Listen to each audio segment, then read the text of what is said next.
রাস্তা দিয়ে যাতায়াত করা যাবে।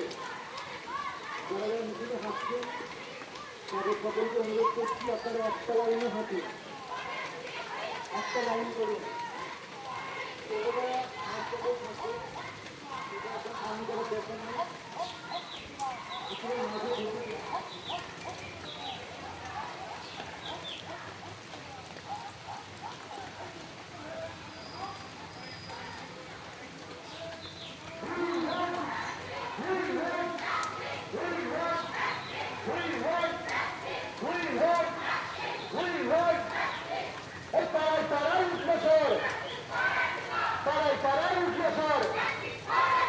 তোমার দহে উঠলে স্বর, রাজপথে উঠলে স্বর, তোলা গড়ে উঠলে স্বর, ফুল পুকুরে উঠলে স্বর, পেশালিয়া উঠলে স্বর, ফুল পুকুরে উঠলে স্বর, পিছুরাতে উঠলে স্বর।